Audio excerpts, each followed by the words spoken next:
आपका मेज़बान अब्दुल हमीद साहिल। ऐलान टाइम्स में आपका इस्तकबाल है, स्वागत है। नाज़रीन, हम एक नया प्रोग्राम शुरू करने जा रहे हैं, आपकी राय।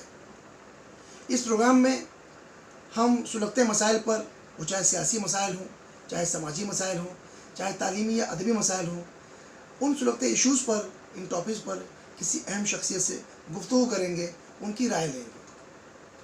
आज हम यूपी उत्तर प्रदेश के जो ख़राब हालात चल रहे हैं, लॉ एंड ऑर्डर का जो मसला वहाँ चल रहा है, उस पर हमने बात की आरिफा बेकर उत्साही से, जो कांग्रेस की महिला विंग की बलरामपुर की सदर हैं, अध्यक्ष हैं, और जिनकी बहुत गहरी नज़र है सियासत पर, ख़ास तौर से माइनॉरिटीज़ यानी अक़लियतों के मसाइल पर बहुत गहरी निगाह और दिलचस्पी रखती हैं, और अच्छा जज्बा है उनका, कौम मिलत के लिए कुछ कर गुजरने का, कुछ काम करने का नौजवान है और अच्छा जज्बा लेकर आगे बढ़ रही हैं। हमने उनसे बात की उत्तर प्रदेश के मसाइल पर। बता दें कि आरिफा बेकर उत्साही मशहूर शायर, सियासतदान और मुसन्निफ़ हज़रत बेकर उत्साही मरहूम की साहबजादी हैं। बेकर उत्साही अपने वक्त के मशहूर शायर, मशहूर सियासतदान और मशहूर मुसन्निफ़ थे। वो भी नज़रियाती तौर पर, सियासी तौर पर कांग्रेस से वाबस्ता रहे। इंदिरा गांधी से उनके बहुत ही करीबी मरासिम और करीबी ताल्लुकात थे। हज़रत बेकर उत्साही राज्यसभा के मेंबर भी रहे। उन्होंने बहुत सी खिदमत अंजाम दी, सियासी तौर पर, समाजी तौर पर कौम मिलत के लिए। उनकी खिदमत को देखते हुए, उनकी अदबी खिदमत को देखते हुए बहुत सी सियासी, समाजी और अदबी तंजीमों ने उन्हें बहुत से अवार्ड से भी नवाजा। हुकूमत हिंद ने भी उन्हें पद्मश्री जैसे अहम अवार्ड से नवाजा। हज़रत बेकर उत्साही का एक ख़ास वतीरा था कि वो जुल्म के ख़िलाफ़ हमेशा सीना सपर रहे। अपनी आखिरी सांस तक जुल्म के ख़िलाफ़ जंग करते रहे, अपनी तहरीरों के ज़रिए से, अपने कलाम के ज़रिए से। उन्होंने कभी हिम्मत नहीं हारी।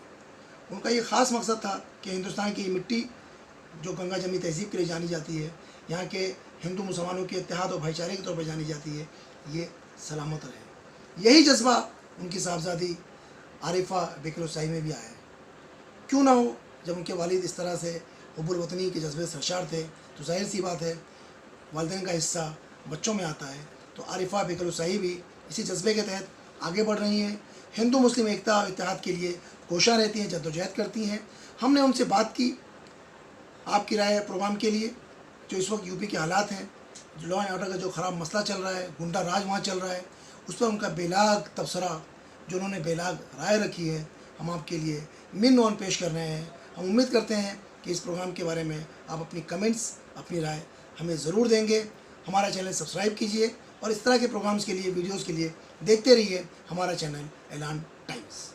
मौजूदा सरकार हमारी बीजेपी सरकार, जो कानून व्यवस्था की दुहाई देकर आई थी कि उत्तर प्रदेश को अपराध मुक्त बना देंगे, लेकिन उत्तर प्रदेश तो अपराध युक्त प्रदेश बनकर ही रह गया है।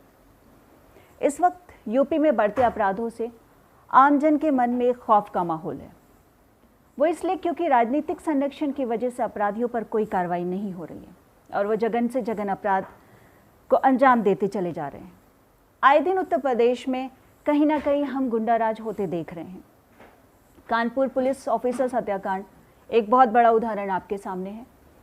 विकास दुबे नाम का अपराधी आपके बीच में इतनी आज़ादी बेखौफ घूमता रहा हो, जिस पर 60 मुकदमे दर्ज हों और आप कुछ ना कर पा रहे हो, आश्चर्य होता है। ये संरक्षण नहीं है तो क्या है? ये एक बड़ी घटना है और चिंता का विषय भी।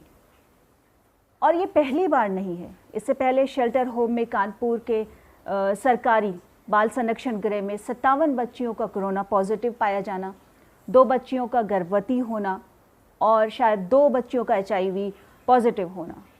इस तरह की घटना बाल गृह में।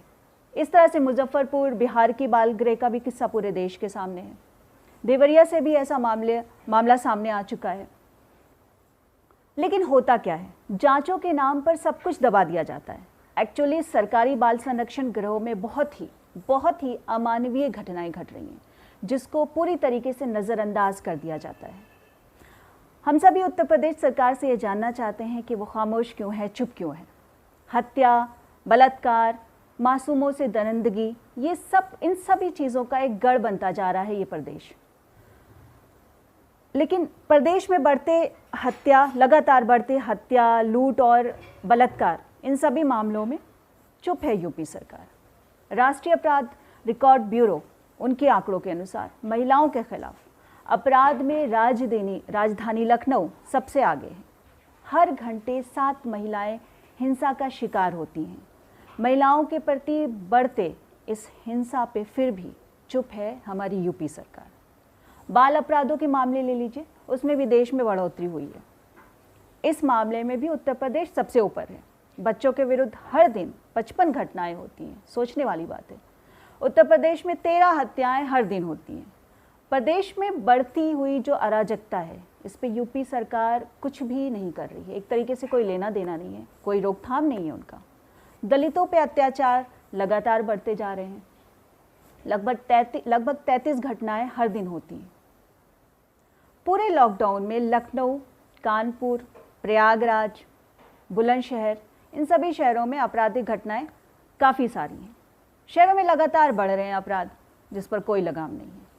उत्तर प्रदेश को अब नो लॉ एंड ऑर्डर वाला प्रदेश कहा जाने लगा है। सोचने वाली बात है। कानपुर, प्रयागराज, एटा के नरसंश घटनाएं भी हमारे सामने हैं। हाईकोर्ट से प्राप्त जानकारी के अनुसार 31 जनवरी 2020 तक उत्तर प्रदेश में एक भी फास्ट ट्रैक कोर्ट का गठन नहीं हुआ है और ना अभी तक इस मामले पर किसी भी प्रकार की आधिकारिक सूचना भी प्राप्त हुई है। उत्तर प्रदेश में अपराधियों का बेखौफ हो जाना ये सामान्य घटना नहीं है, ये चिंता का विषय है।